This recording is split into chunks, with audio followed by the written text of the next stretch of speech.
미국 회사에서 일하는 우리 교회 2세인데 한 번은 그 어려움을 호소를 하면서 목사님, 우리 회사에서 전도를 좀 하고 싶은데 우리 회사 정책이 회사 안에서는 전도를 못하게 해요. 어떡하죠? 이렇게 얘기를 하더라고요. 혹시 여러분 회사에서 근무하시는 분 어떻게 하죠? 회사에서는 전도하는 게 예수 믿으라고 전도하는 거를 못하게 되어 있습니다. 그 이유를 생각해 보니까 이해는 됩니다. 왜 그러는지 이해가 돼요. 근데 전도를 못하게 하는 전제는 문제가 돼요. 그 전제가 무엇이냐면요, 우리들의 신앙생활은 소위 프라이빗한 거라고 하는 전제예요.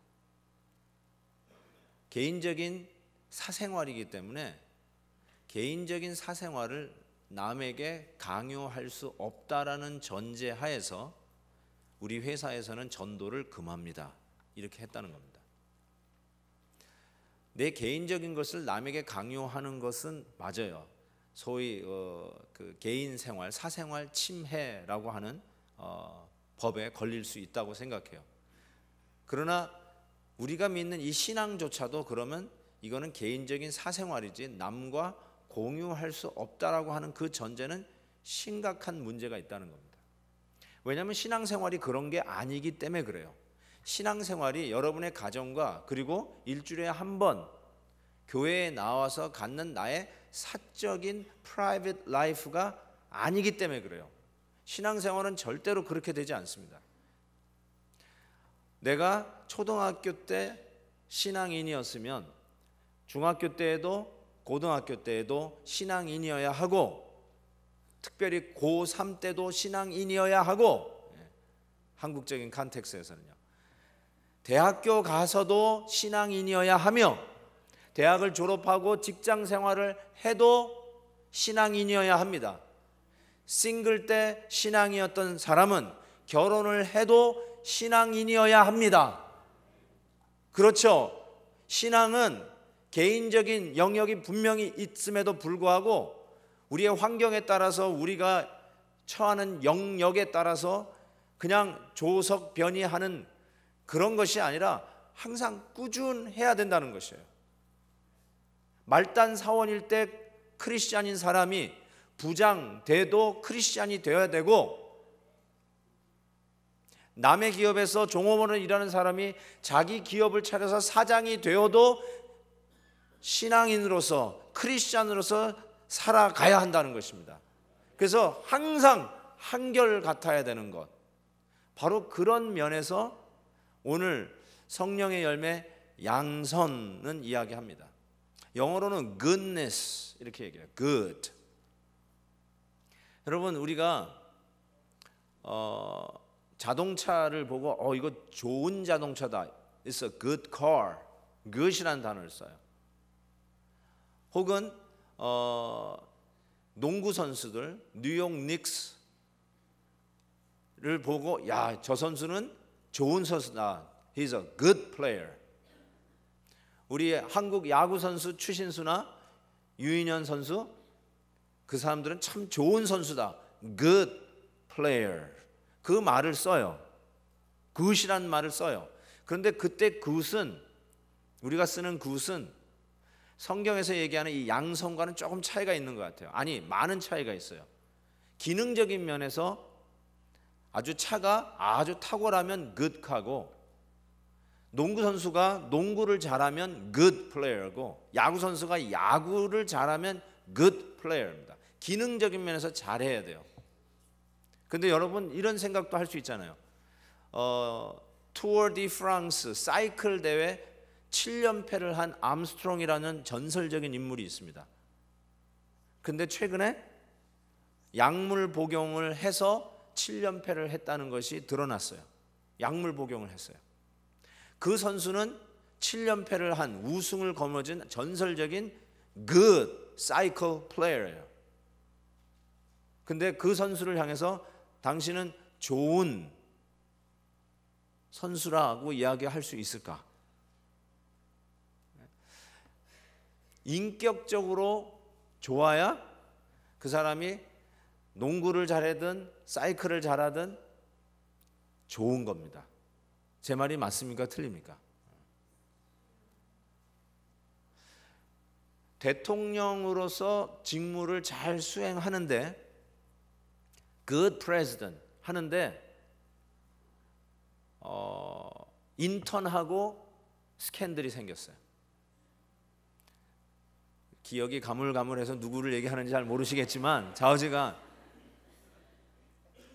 Can you say is a good president? 똑같아요, 여러분. 회사에서 좋은 사장님이세요. 좋은 사장님이 뭘까? 기업을 잘 키웠어요. 근데 그 사장님을 좋은 사장님이라고 정말 얘기할 수 있을까? 여러분이 참 좋은 종업원이에요. 그냥 뭐 상사에게 인정받았어요. 일도 너무너무 잘해요. 한 사람이 두세 사람 몫을 넉넉히 행하는 능력 있는 사람이에요. 근데 정말 그 종업원을 우리가 좋은 종업원이라고 할 수 있을까? 그런 면에서의 양선을 이야기합니다. 이한이라고 하는 미스 코리아 출신 배우가 있어요. 아시는가 몰라요. 2006년도에 미스 코리아가 됐고 2007년도인가요? 뭐 유니버스 대회에 나가서 4등을 한 우리 한국의 아름다운 여인 이한이. 그 이한이 그 미스 코리아가 크리스찬이에요. 그래서 미스 코리아가 되고 나서 그 인터뷰했던 기사가 지금도 기억이 납니다. 이렇게 얘기했어요. 미스 코리아 되기 전에 크리스찬으로 살았는데 미스 코리아가 된 후에도 영광을 한 몸에 받고 사람들의 주목을 받는 이 위치에서도 나는 크리스찬으로 살겠습니다. 조금 뭐 높은 위치에 올라갔다고 뻐기거나 이제 바쁜 몸이 됐으니까 잠시 신앙을 접고 이 미스 코리아 하는 1년 동안만은 잠깐 나갔다 오겠습니다가 아니라 어떤 변화가 있어도 나의 신분상에 어떤 프로모션 향상이 있다 할지라도 나는 항상 꾸준하게 신앙인으로서 내가 믿는 하나님을 섬기는 크리스찬의 삶을 살겠습니다. 그게 뭐냐? 그게 양선이라는 거예요. 꾸준한 것. 그러면서 충성도 같은 의미예요. 충성은 처음과 끝이 같은 거를 충성이라고 합니다. faithfulness. 그래서 처음부터 끝까지 integrity라고 하는데 인격적으로 하나님 앞에서 행하는 거를 good, 양선이라고 합니다. 그거를 한 단어로 줄인다면 진실된 인격 이렇게 얘기할 수 있어요. 표리가 같고 처음과 나중이 항상 꾸준하게 똑같은 사람, 똑같은 인격을 얘기할 때 진실하다라는 말을 합니다. 그래서 오늘 5절 말씀에 보니까 하나님은 빛이시니라 그에게는 어두움이 조금도 없다 이렇게 얘기했어요. 이게 바로 진실됨이에요. 어두움이 없어요. 야고보서 1장 17절에 이런 말씀이 있어요. 각양 좋은 은사와 온전한 선물이 다 위로부터 빛들의 아버지께로서 내려오나니 그는 변함도 없고 회전하는 그림자도 없다 이렇게 얘기했어요. 하나님을 향한 고백인데 그분은 변함이 없으세요. 겉과 속이 같고 처음과 끝이 항상 꾸준한. 그래서 표현에 회전하는 그림자가 없다. 이게 무슨 소리죠? 해시계를 보세요. 해시계가 회전하는 그 그림자를 보고 시간을 맞추는 건데 시시각각으로 그림자가 변합니다. 시시각각으로 변해요. 그게 바로 우리들의 변화의 모습이에요. 우리들이 속과 겉이 다르고 처음과 끝이 다른 모습이 해시계의 그림자 변하듯이 시시각각으로 변하는데 하나님은 뭐가 없다고요? 회전하는 그림자가 없다. 하루 24시간 1년 365일 똑같으십니다. 그게 진실됨이다라는 것입니다. 교회에서 열심인 분은 직장 가셔서도 열심이어야 합니다. 똑같아야 돼요. 반대도 마찬가지예요. 직장에서 참 성실하게 일하시는 분들 교회에 와서도 성실하셔야 됩니다. 근데 이것이 다른 분이 만약에 있다면 그분을 향해서 이야기할 수 있는 것은 그분은 양성도 없고 충성도 없고 진실됨이 없다라고 얘기할 수 있어요. 다른 여자들에게는 친절한데 내 아내에게는 무뚝뚝한 남자가 있다. 한 5분 정도 보이는데 그런 분은 꾸준한 분이 아니에요. 집안 아이들에게는 가혹하면서 다른 사람에게는 후한 사람이 있다. 그거 잘못된 거라고 저는 생각해요. 꾸준해야 돼요. 집에서 다정다감한 남편, 밖에서도 다정다감해야 되죠. 그렇죠? 꾸준해야 돼요. 사람이 막 장소에 따라 자꾸 이상하게 천의 얼굴을 가진 사람처럼 변하면 그 사람에게는 어두움이 있다, 즉 진실됨이 결여되어 있다라고 이야기할 수 있습니다. 그것을 뭐라고 하느냐? 만일 어두운 가운데 행하면 거짓말을 하고 진리를 행치 아니함이다, 이렇게 얘기했어요. 요 말에 6절 말씀에 잘 주의를 기울이셔야 돼요. 뭐라고 얘기했냐면 거짓말을 하면 어두운 가운데 거한다라고 하지 않았어요. 이 순서를 잘 보세요.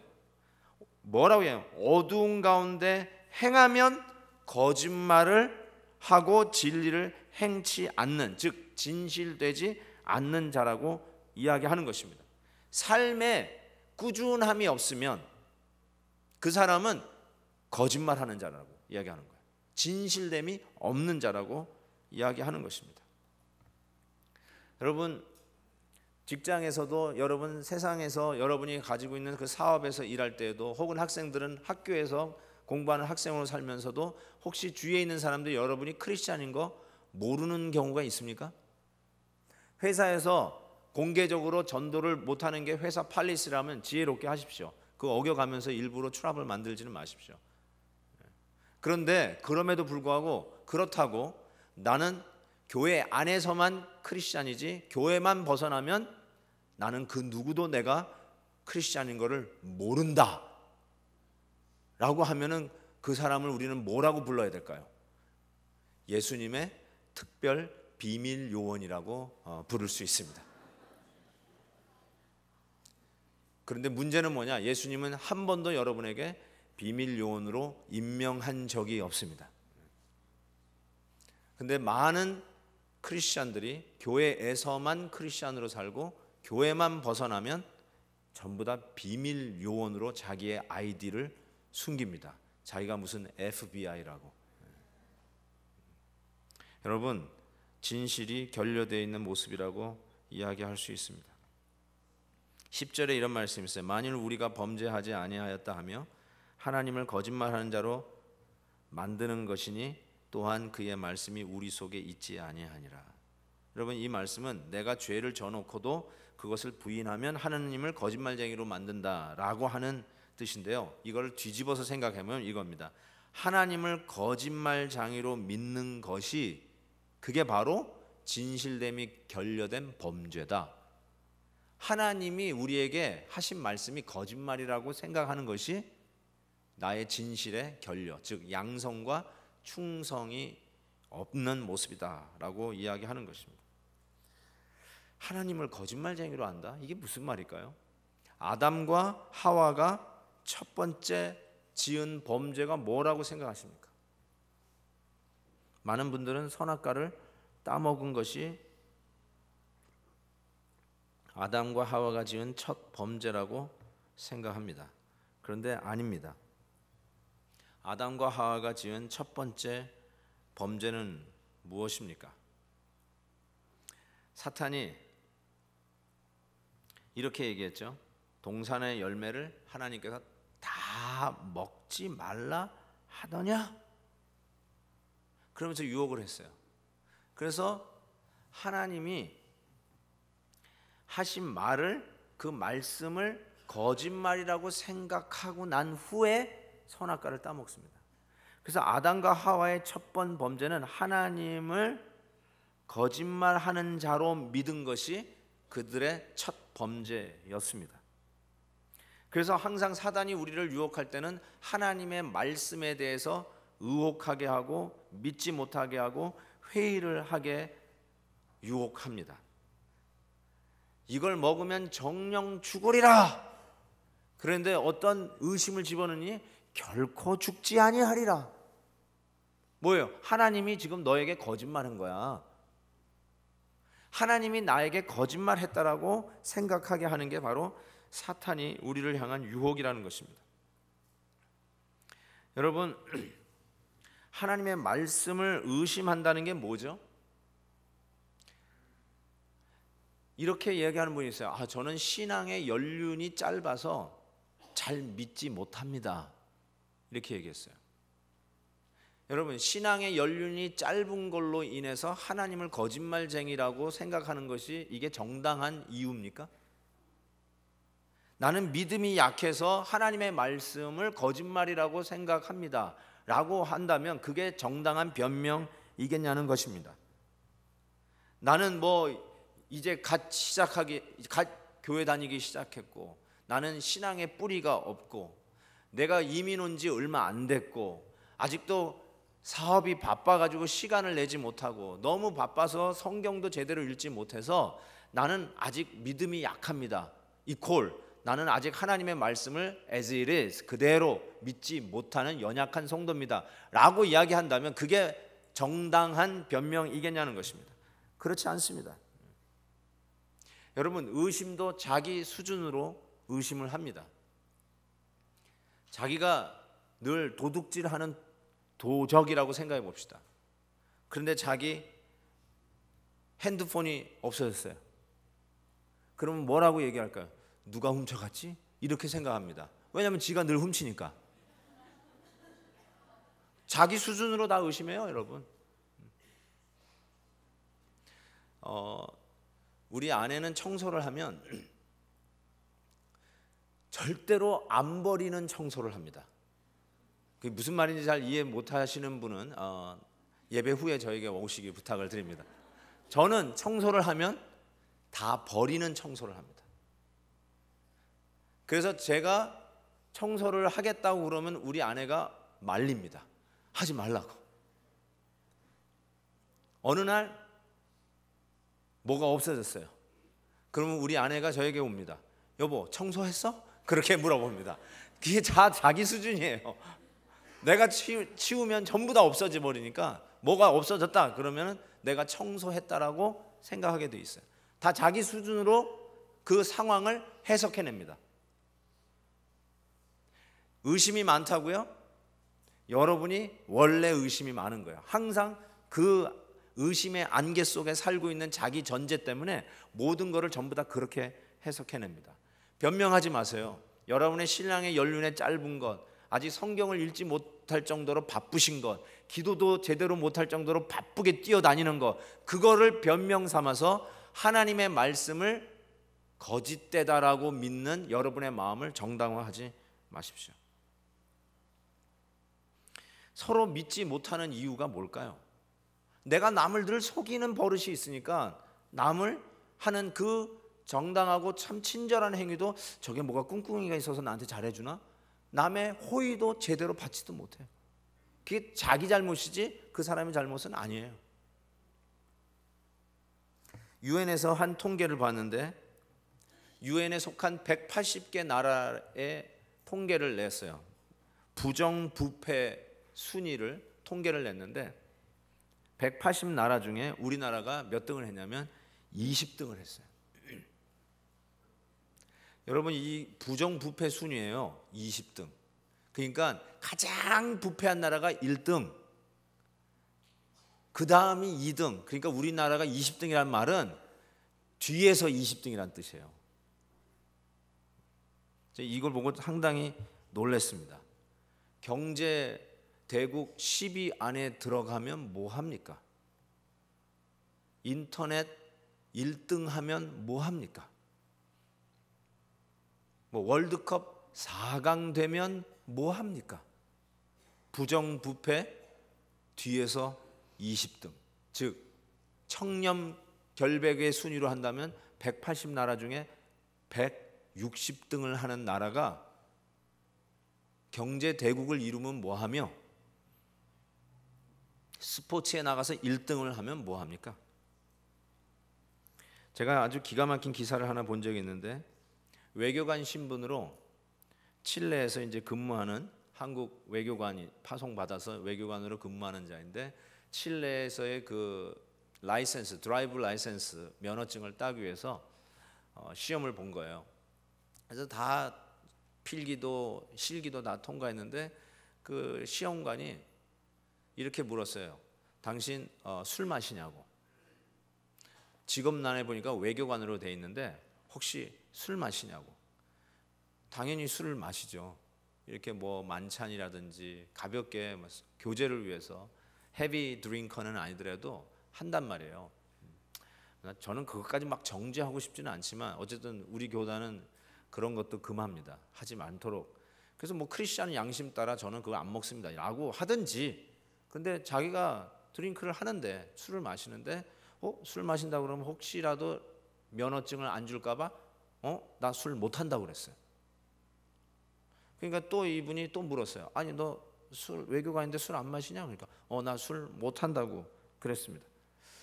잠시 후에 이제 라이센스를 받으려고 기다렸더니 면허증을 못 받은 거예요. 시험에 탈락해서 못 받았다고 그랬어요. 아니 내가 뭘 잘못했다고 면허증을 못 받냐고 물었더니 그 면접관이 이렇게 얘기했어요. 정신진단을 요하는 자, 이렇게 하고 면허증을 안 줬다는 거예요. 그리고 너무 화가 나가지고 아니 당신 나를 왜 정신병자 취급하느냐, 이 멀쩡한 사람을. 그랬더니 외교관이라면 파티 석상에서 술 한 잔 정도는 할 줄 아는 사람인 것이 분명한데, 내가 물을 때 당신은 2번씩이나 거짓말을 했으니 당신은 정신이 건강치 못한 사람입니다. 당신 같은 사람은 교통법규를 위반하고서도 경찰 순경이 면허증을 달라 하면 위반한 적이 없다고 거짓말할 사람일 텐데 내가 어찌 면허를 발급해 줄 수 있겠습니까? 칠레가 이 수준이에요. 칠레에서 이민 오신 분 죄송합니다. 칠레가 이 수준이에요.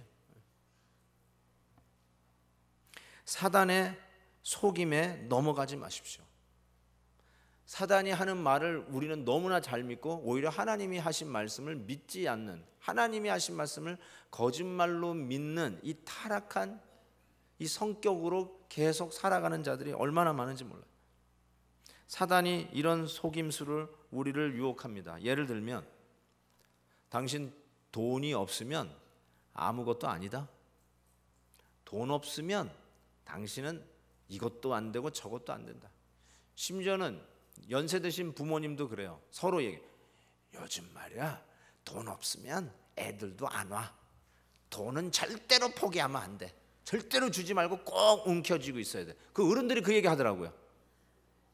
돈 없으면 우리는 아무것도 아니야. 맞아요? 틀려요? 맞아요? 아, 깜짝이야.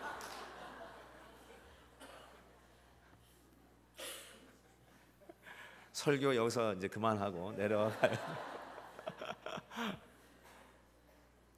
한번 생각해 보세요. 그러면 돈 없는 사람은 인간이 아닙니까? 돈 없는 사람은 막대해야 돼요? 재산이 없는 부모님은 뒷방 노인네 취급하면 괜찮습니까?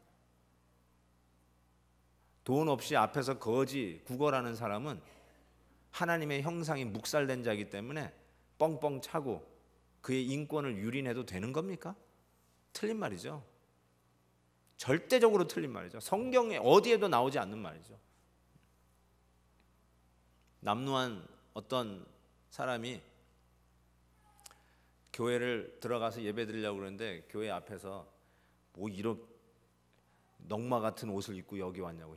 여기는 그런 데 아니라고. 여기 예배 들어오지 말라고 막았어요. 거진 줄 알고. 그래가지고 예배 드리고 싶은데 그래서 들어가지도 못하고 예배당 밖에서 울고 있으니까 예수님이 오셔가지고 너 왜 우냐고 그랬더니 그 이유를 대니까 어떻게 하면 좋겠냐고 했더니 괜찮다고. 예수님이 위로하면서 나도 저 교회에 들어가려고 그러는데 들어가지 못하도록 막더라고. 나도 못 들어간 교회라고. 그렇죠, 여러분? 하나님은 우리의 중심을 보시는데 우리 사람은 너무나 밖에 있는 것을 보고 밖에 있는 것이 그 사람이라고 생각해요. 그래서 돈을 얼마나 가졌는가, 얼마나 잘 입었는가, 겉은 얼마나 잘 꾸몄는가. 캘리포니아는 1년 내내 날씨가 참 좋은 편이에요. 그렇죠? 그래서 옷 입어도 좀 자유롭게 입어요. 여기 보신 분들은 정말 정장들을 다 입고 오셨는데 서부는요 좀 과하면 어떤 사람 슬립바시 입고 교회 오고 이거 없는 게 뭐라고 그러죠? 이거 좌우지간 자매님들도 이 어깨를 가리지 않는 이렇게 실로 걸치는 그런 옷을 입고 나올 때도 많고, 배꼽티 아세요? 배꼽티? 배꼽이 보이는 이런 셔츠를 입고 올 때도 참 많은 것 같아요. 아이들은. 그래가지고 이제 한 번은 아버지가 애들 데리고 이제 교회를 쭉 들어가는데 배꼽티를 입고 온 아이들을 본 거예요. 그래서 아버지가 야, 쟤는 왜 동생 옷을 입고 왔냐? 왜 이렇게 옷이 이렇게 생기다만 옷을 입고 왔냐? 그랬더니 옆에 있는 딸이 이렇게 얘기했대. 아빠 그것도 몰라? 하나님은 중심을 보시잖아요.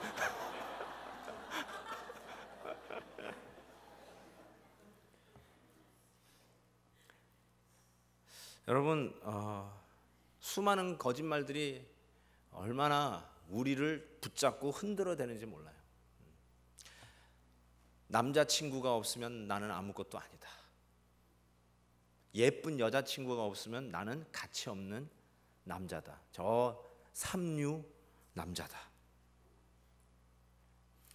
뭐 six figure 연봉이 없으면 아직 성공하지 못한 사람이다. 수많은 것들이 우리를 그렇게도 거짓말을 진실인 것처럼 둔갑해서 우리는 그것을 가지려고 얼마나 애쓰는지 모릅니다. 그래서 그런 걸 가지고 막 채우려고 하지만 실제로 그걸 가진 자에게 물어보면 아니라고 얘기하죠. 아니라는 거예요. 하나님 외에 다른 것으로 우리의 마음을 아무리 채워도 아닙니다. 결단코 아니라는 거예요. 우리 자녀들이 잘 되는 게 부모에게는 큰 복이에요. 저도 우리 자녀들이 잘 되는 게 꿈입니다. 그들을 위해서 늘 축복기도 합니다. 아무리 늦게 들어가도 자는 아이 머리 위에다 손을 얹고 축복기도 합니다. 그 아이들의 장래에 하나님의 손이 달려 있기 때문에 하나님 앞에 맡기는 기도를 합니다. 근데 때로는 우리 이민자들에게는 더 강한 부모의 집착과 같은 게 있습니다. 그거는 내가 이루지 못한 거를 아들, 딸 세대에서 이루어 보고자 하는 욕심 혹은 집착 같은 것들이 있습니다. 그래서 좀 프로페셔널 쪽으로 우리 아들, 딸들이 가기를 기대를 합니다. 왜냐하면 그러면 일단은 생활에 걱정은 없으니까. 저는 그것이 부모님들의 당연한 마음이라고 생각해요. 그러나 위험한 부분도 있어요. 아들, 딸이 정말로 하나님이 주신 은사를 활용하고 행복하게 사는 그 길을 부모가 사적인 욕심으로 그 길을 막고 내가 이루지 못한 꿈을 니네들이 좀 이루어 달라고 하면서 아이들에게 강요하는 수가 있다는 것입니다. 제가 학생 때, 중학교 때, 고등학교 때 가르치던 학생인데 공부를 아주 똑똑하게 잘했어요. 그래서 그 친구가 어디를 갔냐면 다트모스 칼리지를 갔어요. 다트모스 칼리지는 아이비 리그 대학 중에 하나입니다. 세계은행 총재 그분이 그 다트모스 칼리지 총장으로 직전에 지내셨죠. 아주 그 탁월한 대학인데 이 친구가 2년을 공부하고 저한테 상담하러 왔어요. 그러면서 저한테 하소연하는데 목사님 저 도무지 계속 공부를 못 하겠어요. 왜 그러냐? 부모의 뜻에 따라 자기는 소위 의사가 되기 위해서 프리맷을 공부하기 위해서 간 거예요. 근데 자기는 그 뭐 바이올로지 뭐 이런 걸 막 하는데 아니라는 거예요. 자기 적성이 안 맞는다는 거예요. 그러면서 막 하소연하면서 부모님한테 좀 얘기 좀 해달라고. 부모님한테 아무리 얘기해도 부모님이 너는 의사 돼야 돼, 의사 돼야 돼. 그래서 자기는 너무너무 힘들다는 거예요. 그래서 부모님하고 이렇게 의논을 했어요. 근데 부모님이 양보를 안 하시더라고요. 안 됩니다, 목사님. 걔가 그렇게 해도 목사님도 너는 의사 되라고 꼭 좀 얘기를 해 주십시오. 오히려 나를 설득하는 거예요. 이걸 어떻게 해요? 잘못하면 제가 가정을, 부모와 자식 간의 관계를 깨겠어요. 그래서 부모에게도 좀 이해를 구했지만 너도 야, 좀 한번 열심히 좀 해봐라. 혹시 아냐, 그게 더 너에게 맞는 것일 수도 있으니까. 뭐 이렇게까지 얘기했어요. 근데 결국은 당연히 자기가 안 맞는 걸 하니까 성적이 뚝뚝 떨어지니까 갈 길이 없어지는 거예요. 점점 좁아지는 거예요. 그래가니까 부모님이 걱정했어요. 목사님 어떻게 하면 좋을까? 그래가지고 조금 낮춰서 간다니까 어디를 결국 대학원을 갔냐면 치대를 갔어요. 치대. 치과 의사가 뭐 일반 의사보다 낫다는 표현은 아닙니다, 여러분. 여기 치과 의사 계시면 죄송합니다. 그런 뜻은 아니에요. 근데 좀 성적이 떨어졌다고 치과 쪽으로 갔어요. 그러면서도 얘는 이게 잘못 가는 길이라고 생각하는 것 같아요. 그러면서 또 찾아왔어요. 제가 여기 동부에서 목회할 때 또 찾아오더니 목사님 제 손을 보십시오. 왜 네 손을 왜? 이 손은 남의 입에 들어가지 못할 큰 손입니다. 이 손 가지고 무슨 치과 의사를 합니까? 막 그러는데 정말 소뚜껑만한 손이더라고요. 이거 가지고 남 치료했다면 다들 입 찢어지겠어요. 맞다, 이건 아니다. 그래서 다시 아닙니다 그랬는데 여러분 어떻게 되는 줄 아세요? 결론부터 얘기하면 결국 그 학생 전부 드랍아웃 했어요. 그리고 역사학을 공부해가지고 선생님이 됐어요. 어쩌면 우리에게 속아 넘어가는, 우리 스스로도 속이고 있는 그런 것들이 있는지 모르겠어요. 그래서 어쨌든 탁월하게 인류 대학을 가야 성공이고 어떤 특정한 직업을 가져야 성공이고 하는 희한한 거짓말에 우리가 다 속아서 심지어는 애꿎은 우리 애들까지도 그 희생양이 되는 이런 일들이 얼마나 많은지 모르겠어요. 여러분은 정말 하나님의 말씀의 진실됨을 믿으십니까? 우리의 성공 여부는 우리가 세상이 만들어 놓은 때로는 수많은 거짓말로 치장된 그 어떤 그 무엇을 갖고 소유해야만 그 성공이라고 하는 그 잘못된 것에서부터 벗어나 정말로 우리의 진정한 행복과 성공은 하나님의 손에 있다는 것을 믿습니까? 제가 요즘 입에 붙어서 성도님들에게 설교할 때마다 권하는 게 있어요.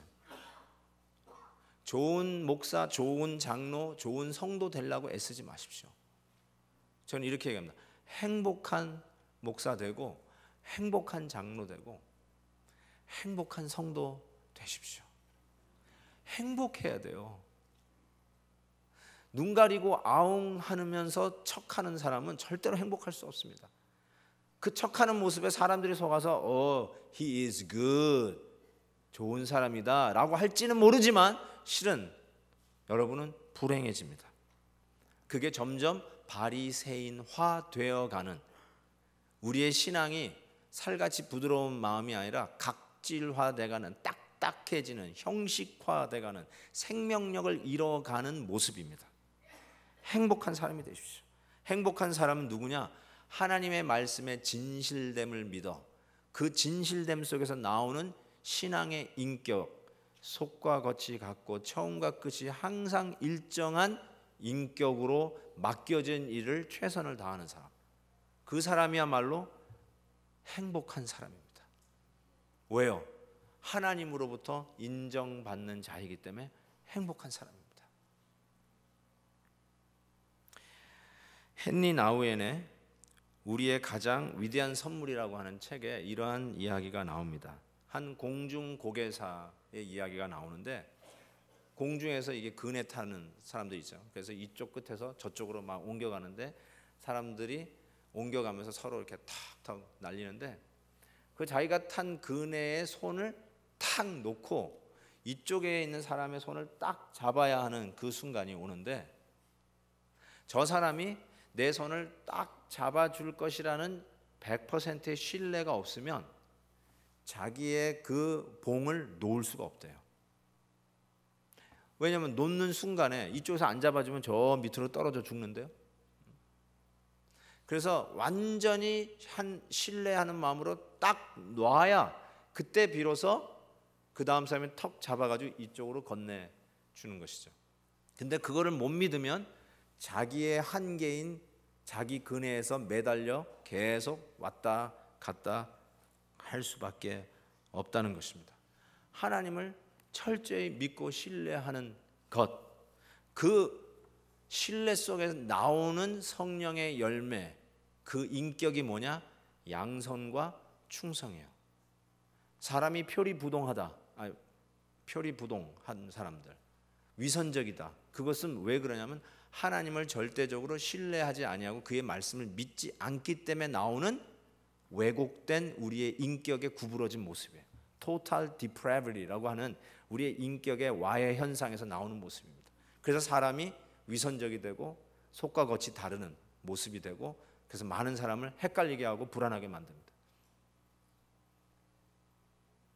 제가 어제 식사하다가 한 장로님에게 제가 어떻게 결혼하게 된지를 잠깐 얘기해서, 제가 좀 일찍 결혼했어요. 쥐뿔도 없으면서 장인 장모님한테 가서 딸을 달라고 그랬습니다. 제가 25에 결혼했거든요. 만으로. 우리 아내가 24. 제가 신학교 들어가면서 우리 아내는 대학 졸업반 때 소위 만나서 연애를 하기 시작해가지고 제가 신학교 2년 차 때 결혼을 하게 됐어요. 한 2년 연애하고요. 근데 저희 아내는 초등학교 때 이렇게 이민을 왔어요. 그러면서 쭉 컸는데, 이민 가정을 여러분 아시잖아요. 저도 뭐 아이스크림 가게로 시작한 우리 이민 생활 생각해 보면 정말 그런 거 있죠. 나는 맨손 들고 왔다. 어떤 분은 나는 500불 들고 왔다. 뭐 이러면서 얘기하는데 점점 작은 숫자를 가져온 사람이 대단한 사람이에요. 그 어떤 사람 난 100불 들고 왔다. 뭐 이런 얘기하면은 확 박수도 치고 막 그러는데, 그 이민 생활의 시작의 아픔을 논하자면요, 밤새도 이야기하지 못하죠. 근데 그 애지중지 키운 그 딸, 그때 우리 장인어른은 그 유펜 유니버시티 오브 펜실베니아 그 앞 거리에서 노점을 했어요. 과일 노점을 하셨어요.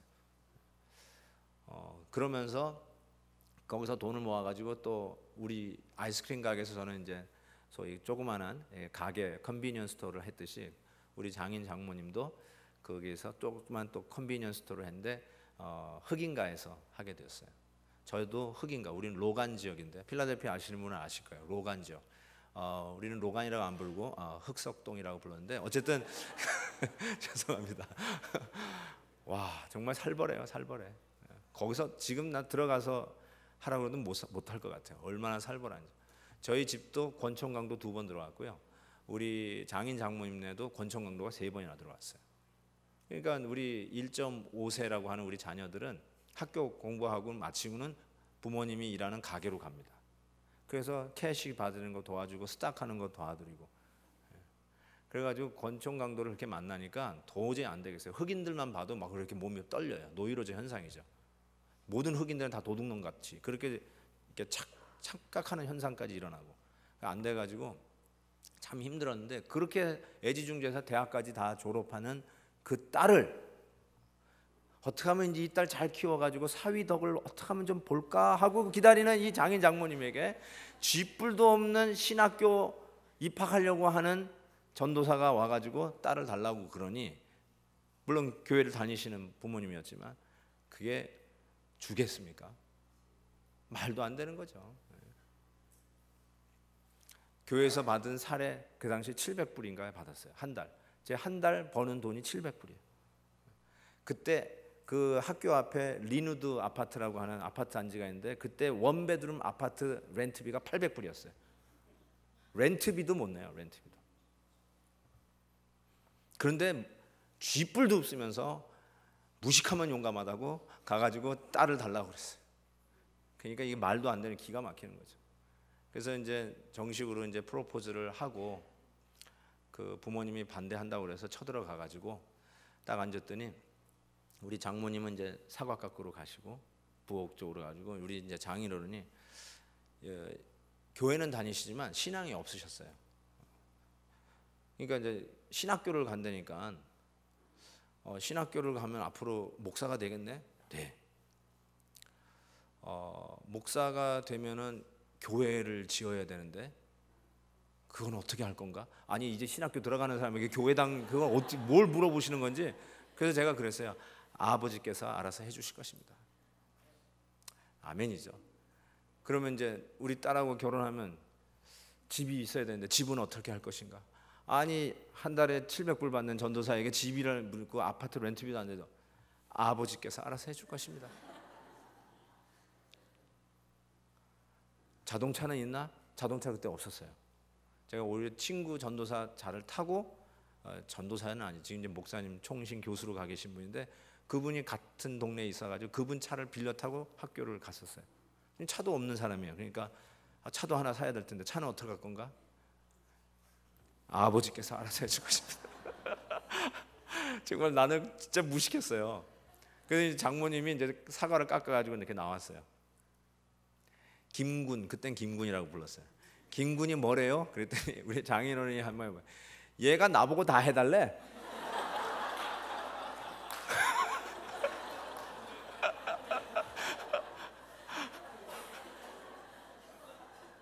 이 신앙이 없으니까 내가 아버지께서 알아서 해주실 거니라를 장인어른이 알아서 해주셔야지, 이렇게 들었던 거야. 얘가 나보고 다 알아서 해달래. 이야, 제가 그때요 얼마나 황당했는지요.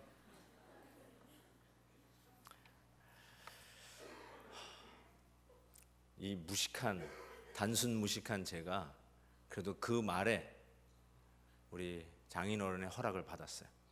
얘 그래도 뭔가 될 것 같다. 뻔뻔하게 와서 나보고 다 해달라고. 지금 다 돌아가셨어요. 꽤 오래전에 돌아가셨어요.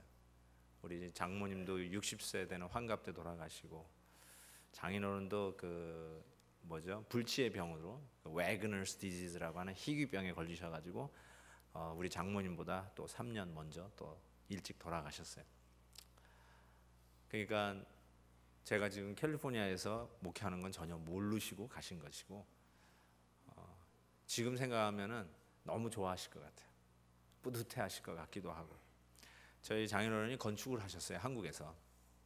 그러면서 그 웨그너 병이라는 것이 콩팥이 이 내장 기관을 다 치는 거예요. 그래가지고 이 콩팥까지 쳐가지고 이 콩팥이 안 움직이니까 매번 피를 거르셨어요.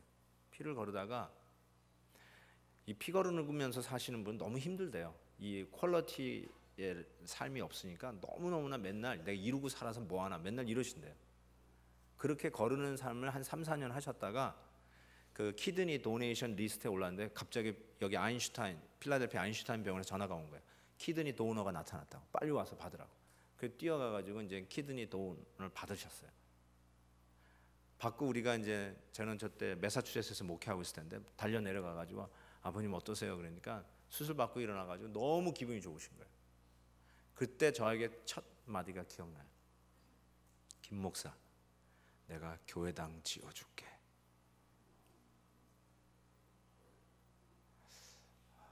그리고 일주일 후에 부작용으로 돌아가셨어요. 전 그때 하신 말씀이 진실이었다고 생각해요. 건축하시던 분이니까 내가 하나 사위를 위해서 교회당 하나 지어줄게. 그럴 의욕이 생기셨던 것 같아요. 여러분,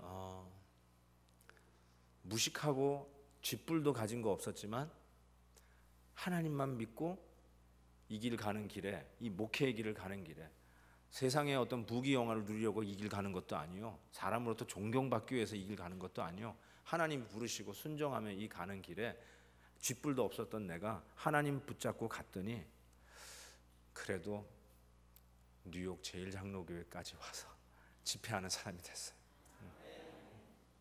하나님 앞에 모든 영광을 올려드립니다.